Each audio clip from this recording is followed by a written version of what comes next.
আসসালামু আলাইকুম এভরিওয়ান, আশা করি সবাই ভালো আছেন। সো চলে আসলাম একটি নতুন ভিডিও নিয়ে। আজকের ভিডিওটা একটু আলাদা টপিকের উপর হতে যাচ্ছে। আজকের ভিডিওটাতে আমি মূলত দেখাবো যে কিভাবে আমরা এইচপির একটি ল্যাপটপ বা যে কোনো ধরনের ল্যাপটপ খুলে আমরা সেটাকে ক্লিন করতে পারি। তো কম বেশি আমরা অনেকেই ল্যাপটপ ব্যবহার করি এবং দেখা গেছে যে আমরা বছরের পর বছর এই ল্যাপটপ ব্যবহার করি এবং সেটি কখনো আমরা খুলে ক্লিন করি না। এটার জন্য অনেক সময় হয় কি যে ভিতরে অনেক পরিমাণ, এই যে আমি দেখাই এখানে যে ব্যাক পার্টটা আছে, এই ব্যাক পার্টের ভিতরে অনেক পরিমাণ ধুলা ময়লা জমে যায় এবং অনেক সময় দেখা যায় যে এটার যে ইন্টারনাল কুলারটা আছে সেটি কিন্তু নষ্ট হয়ে যায়। সো আপনারা কিভাবে ঘরে বসে আপনাদের ল্যাপটপটি নিজেরা খুলে সেটিকে ক্লিন করতে পারবেন সেটি আজকে দেখাবো।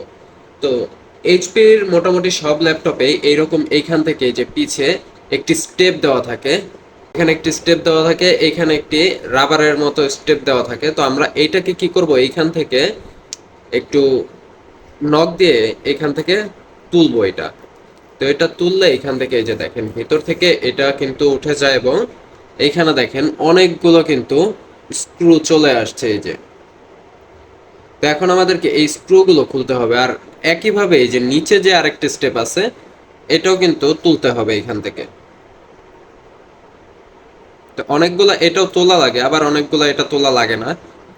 আমাদের এটাতে কিন্তু কোনো, আচ্ছা এই যে আছে, একটা আছে এখানে। তো আমরা এটাও খুলে নিব, তো এগুলো আমরা রেখে দিব এখানে। এখন এগুলো আমরা টোটালি সব যতগুলো স্ক্রু আছে এখানে সবগুলো খুলে নিব।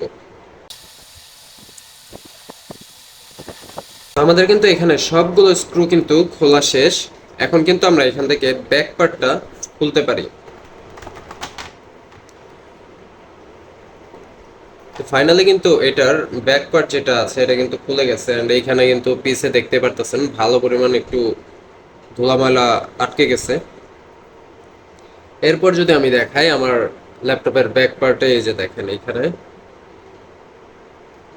আর এইখান দিয়ে কিন্তু ভালো পরিমাণ দেখেন ধুলা কিন্তু আটকে গেছে, এখানে অনেক পরিমাণ ধুলা আছে। দেন হচ্ছে এইখান দিয়েও ধুলা আছে। এরপর এটা হচ্ছে আমার কুলার ফ্যান, এই কুলার ফ্যানের ভিতরেও কিন্তু ধুলা লেগে গেছে, এই যে আমি যদি হাতে দেখাই। তো এটা হচ্ছে যখন এটা ঘুরে তখন এইখানে যে ধুলাগুলো মানে উপর থেকে যে ফুটাগুলো দিয়ে ঢুকে সেই ধুলাগুলা এই ফ্যানের মধ্যে আটকে যায়, অ্যান্ড পরে দেখা গেছে যে আস্তে আস্তে যখন ধুলার পরিমাণটা বেড়ে যায় তখন এইখানে আর এটা ফ্যানটা প্রপারলি ঘুরে না। এটা ফার্স্টে ক্লিন করবেন কিভাবে, এইখানে আপনারা এই যে এইটাতে আপনারা ভালো করে পানি নিতে পারেন বা হেক্সিসল নিতে পারেন। হেক্সিসল দিয়ে এখানে ভালো করে পরিষ্কার করতে পারেন। একটু তুলার মধ্যে হেক্সিসল নিয়ে এরপরে এখানে পুরোটা তুলা দিয়ে ডলবেন, তাহলে হচ্ছে এখানে যা ধুলা আছে সব উঠে যাবে এখান থেকে। তো এখন আমি আপনাদেরকে এখানে হেক্সিসল দিয়ে দেখাই কিভাবে আপনারা এটা ক্লিন করবেন।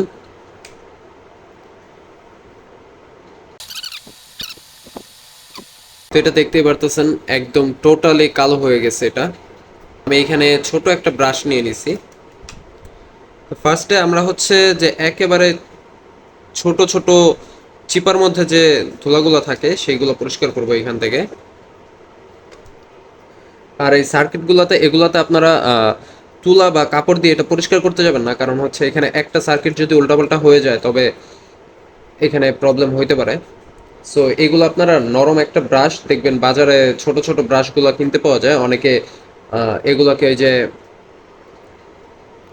মেকআপের জন্য ইউজ করে সেই ব্রাশগুলো আপনারা ইউজ করতে পারেন। যে ফ্যানটা আছে এই ফ্যানটার এইখান দিয়ে হচ্ছে আপনারা ব্রাশটা দিয়ে হালকা করে দিবেন যাতে ফ্যানটা উল্টা দিকে না ঘুরে, এত জোরে প্রেসার দিবেন না। তো আমার মোটামুটি একদম ছোট ছোট জায়গাগুলোতে পরিষ্কার করা শেষ। এখন জাস্ট আমি উপর দিয়ে একটা বড় ব্রাশ দিয়ে জাস্ট একবার করে ক্লিন করব, যাতে যা ধুলা বের হয়েছে সেগুলো যাতে একবারে বোর্ড থেকে বের হয়ে যায়।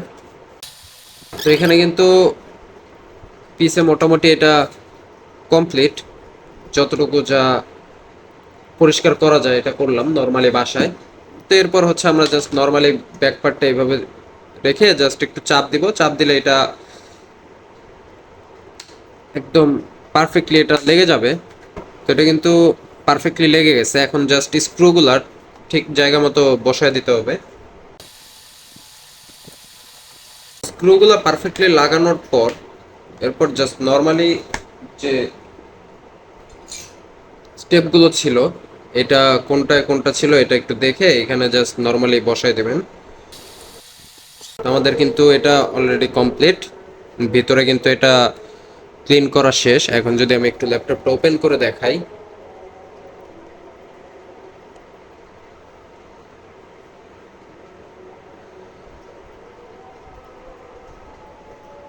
তো এই যে ল্যাপটপটা কিন্তু ওপেন হয়ে গেছে।